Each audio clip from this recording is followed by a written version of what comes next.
Trackhouse's Project 91 isn't finished yet, according to Justin Marks. Tony Stewart's returning to NHRA, plus some other big-time NHRA news manufacturer-wise, and Butterbean is headed full-time to ARCA in 2025. Welcome back to Break Hard. I'm Matt. You think I only talk NASCAR on this channel? We're talking NHRA today. 2 stories out of NHRA, but before we get into that, we are actually going to talk about NASCAR. We're going to start off with Justin Marks, the owner of Trackhouse, who said during the Race Industry Week appearance that he had on Tuesday, Project 91 isn't dead yet. It's not finished, and he said you can expect to see it at a racetrack sooner rather than later, which is great news for anybody that likes to see crossover drives happen. Obviously, one driver going from one discipline over and trying NASCAR. We're all huge fans of that. If you're not a huge fan of that, what are you, a communist? Because you absolutely should be. It's very much fun to watch. Very much fun, very fun to watch. I don't know where the much came from there. But for Project 91, of course, it debuted in 2022 with Kimi Räikkönen at Watkins Glen, and he probably had a top 10 run going before he got chastained. And then in 2023 at Circuit of the Americas, Räikkönen came back again. And then we got the appearance by Shane Van Gisbergen at the Chicago Street Race in 2023, where he wins on debut and absolutely shocked the NASCAR world, even though I think some of us were like, yeah, the dude's going to be very fast. When he showed up and he was really fast in practice, that should have been the warning, and people didn't really seem to heed it. Regardless, SVG then goes on to graduate out of that full-time Xfinity season in 2024. 3 race wins there. Probably should have had 1 or 2 more. Should have won the Cup Series race at Watkins Glen, and now he's full-time in the Cup Series in 2025. So he's kind of like the first graduate for it. Justin Marks can sit back, kick his feet up on the desk like he's a professor and be like, we sent a good one out into the world this time. We finally did it. And hopefully we see that again. Because Mark said that he's got some of the biggest drivers in the world calling to ask if this program is still happening, which is really, really fun. Of course, Roush Fenway Keselowski Racing tried something similar this past season with their Stage 60 program. And listen, no offense to the Joe Gibbs Racing sub, FRM winner, sometimes Fox analyst David Reagan, and sports car ace Joey Hand, but they're not names like Kimi Räikkönen. They're not names like Shane Van Gisbergen. So hopefully, whatever this next version of Project 91 is, whoever's going to hop in this car in the future, hopefully they're another big time name. And I'm sure that they absolutely will be. I know a ton of people are going to be like, Daniel Ricciardo should get in this car. I agree with you. I think we should see Daniel Ricciardo hop into a Cup car. I think it would be really fun to watch. I'm not sure if he has the desire to do it. Obviously, a race at COTA would be really befitting of him because he's a big time Texas guy, big time fan of Austin. So I think that would be pretty fun to see. I know some fans are going to be like, well, can Daniel Suarez's like de facto brother-in-law Max Verstappen hop in this car and do a one-off? I would say, yeah, but with the incoming Ford deal over at Red Bull Racing, it's highly unlikely they're going to let him hop into the Chevy and drive that in 2025 or 2026. I say Chevy because that's the branding now. It's a Chevy, even though it's still the Camaro body. We're just not calling it the Camaro anymore. We're calling it the Chevy. Got it. Chevrolet. Sorry. Formal.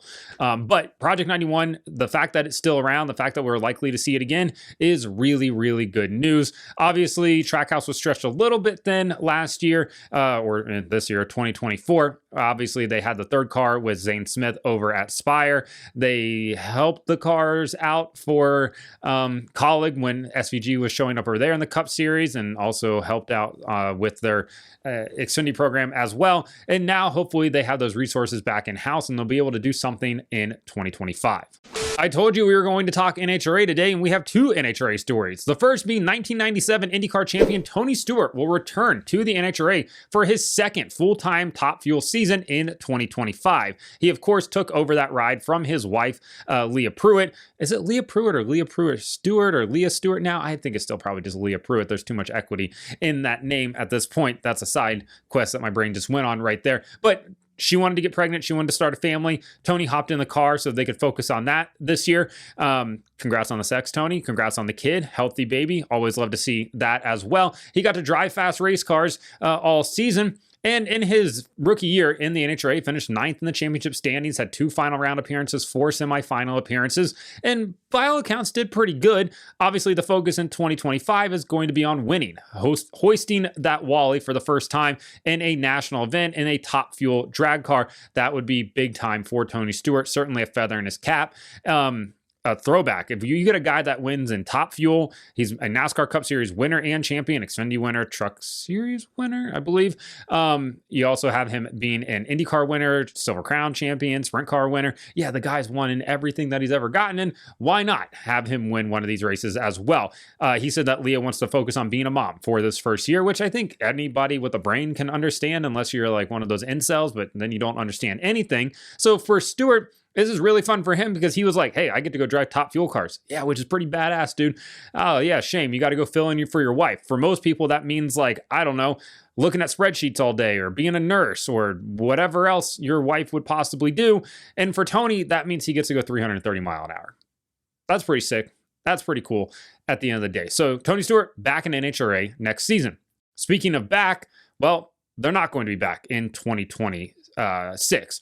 Toyota announced on Wednesday that they will be leaving the NHRA at the end of the 2025 season. That will have concluded 24 years in the sport for the manufacturer. Toyota first joined in 2002, and in their time in the series, they've won 8 Top Fuel championships, 4 Funny Car championships, and in 2024, for the first time ever, they won the Manufacturers Cup. They are a big-time manufacturer, a big-time spender, a big-time player in NHRA, and losing them is a brutal blow for drag racing. It's a brutal blow for NHRA, who at a time where car counts continue to dwindle, costs continue to rise, sponsorship is harder and harder to come by, losing a big manufacturer like Toyota is not what you want to see happen. Of course, they still have factory effort from the Ford camp, Chevy, as well as Dodge over at Tony Stewart Racing, but losing Toyota is going to be a big blow. You're talking about a number of different teams that are going to have to find a new manufacturer, going to have to find a new source of income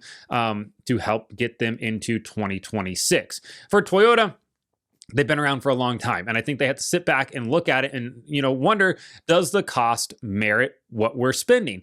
And I don't think that it does. I don't think the return is there for Toyota specifically. And at a time where every Toyota sold now is a hybrid, it's hard to use this as a promotional vehicle, that being NHRA, because that's what this is. At the end of the day, it's a marketing platform when everything is like, focused on hybrids and not on 12,000 horsepower engines. So for Toyota, I think that the sponsorship and the spend probably fatigued out a little bit and maybe doesn't line up with their corporate goals any further. Now you can say the same thing about NASCAR as well and the other motorsports that they're in, but at least on that side of things, it has a more marketable appearance than what NHRA does as well. And like I said, NHRA is crazy expensive. Those engines are not cheap. None of those parts are cheap on those race cars.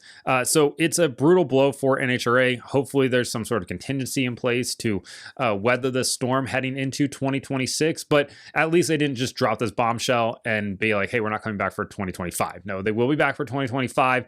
They will not be back after that though, which is sucks, is really what it comes down to.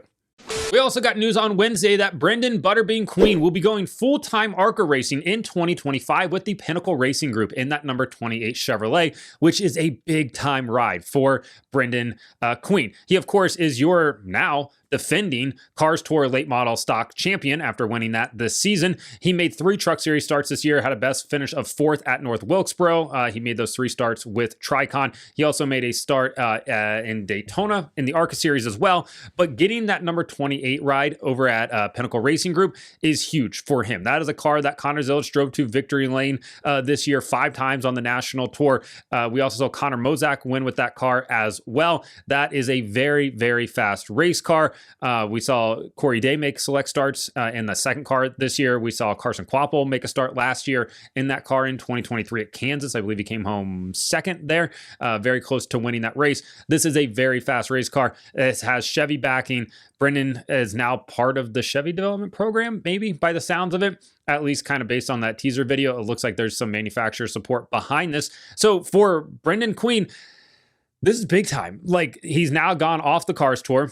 Obviously, he can still keep racing Cars Tour because ARCA championship is about 20 races long, depending, I guess, if they run East and West, if they kind of mix that schedule up as well, sort of like what they did with Zilich this year, where they kind of piece that schedule together. But he's hopping into a race car that it can very easily go out there and win races. We don't know what the status is of the Joe Gibbs Racing ARCA program for 2025 yet, but if they don't come back, look for that 28 car of Brenden Queen to absolutely dominate the ARCA series in 2025. Hopefully that means and will open up more doors for him into 2026 and maybe even in 2025 as well. But it's really cool to see these short trackers get the opportunities that they deserve. I mean, obviously we've seen Josh Berry move up the ranks. We see Carson Kvapil will now go full-time in the Xfinity Series next year with Dale Jr. Connor Hall obviously hasn't moved up to the Xfinity Series yet, or the Cup Series or anything like that, but he's getting the opportunity to move up to a better ride. And obviously the two guys before him have laid the groundwork to move on at JRM to bigger rides. For Brenden, he's a guy that went out there and grinded, right? He worked at the ports in Virginia, kind of almost gave up on his racing dreams, decided to, pursue them, and it's worked out really well for him so far. And now he's got this great opportunity in front of him. And I'm a huge fan of these short track racers getting opportunities like this, because not everybody's got a sponsor with them. Not everybody's got rich family to back them. A lot of these guys are supremely talented and they just need the break. Like we saw with Bubba Pollard, not that he needs a break. The dude is an absolute legend, but when he hopped in that JRM car at Richmond and he goes up there and runs P6 without ever having been into one of those cars before, that's really impressive. Same thing with Butterbean going to North Wilkesboro and finishing 4th.